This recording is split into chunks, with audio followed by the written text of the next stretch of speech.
Muling nagprotesta ang libo-libong riders bilang pagtutol sa bagong batas na Motorcycle Crime Prevention Act. Sabi ng mga rider, bukod sa sagabal na double plate, masyado rin daw malaki ang multa sa mga lalabag na posible raw pagmula ng korupsyon. May ulat on the spot si Bernadette Reyes. Bernadette! Maris, araw ng pahinga pero libo-libo mga riders ang gumayak at lumabas ng kani-kanilang tahanan para makiisa sa Unity Ride ngayong umaga. Napuno ng mga riders ang kahabaan ng White Plains Avenue ngayong umaga. Isang lane na nga lang ang nadadaanan ng mga sasakyan sa isang bahagi ng EDSA northbound kanina sa dami ng mga nagtipon-tipon na riders.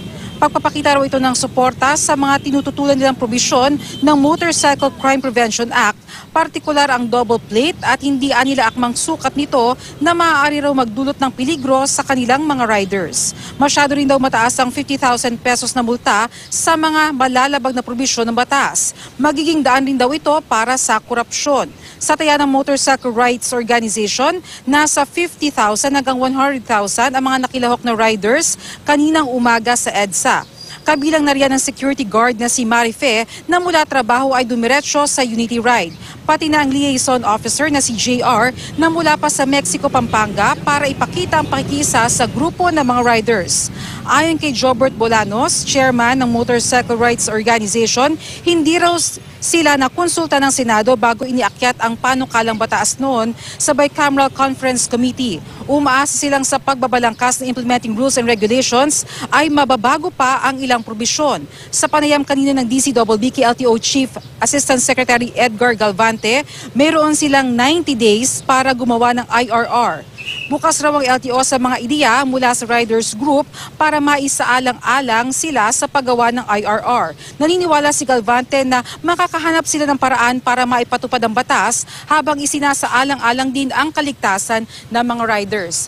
Maris, nagtapos yung kanilang Unity Ride dito sa may tanggapan ng Senado sa may Pasay at matapos naman ng kanilang pagdating sa naturang tanggapan ay agad din nag-disperse para hindi na makaabala pa sa ibang mga motorista. Maris? So Bernadette, ano pa yung patutunguhan ng mga kilos protesta na ganito gayong may batas na? Sinabi mo na posibleng mabago ito sa IRR, yung mga halimbawa yung sukat ng plaka tsaka yung multa, pwede pa bang mabago yan pagdating sa implementing rules and regulations, Bernadette?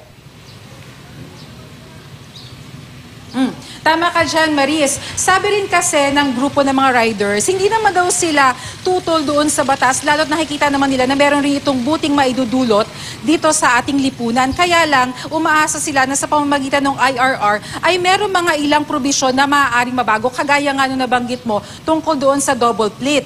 Kung magkakaroon nga raw kasi ng dalawang plaka, lalo na't meron doon sa unahan, naniniwala silang maaari raw itong pagmulan ng aksidente, kaya naman umaasa sila na baka pwede raw itong gawing sticker o kaya naman doon pa sa mga ibang probisyon, halimbawa na lamang yung multa na 50,000 pesos ay baka raw yan ay maibaba pa para doon sa mga ibang mas magagaan na mga violations. Maris? Pero pagdating sa double plate, kumbaga, sukat na lang ang pag-uusapan kasi parang ang nakasaad talaga sa batas, kailangan meron sa harapan at sa likuran. So pwede pa bang mabago yun na talagang yung sinasabi nila na sana hindi double plate, pwede pa bang mabago yun?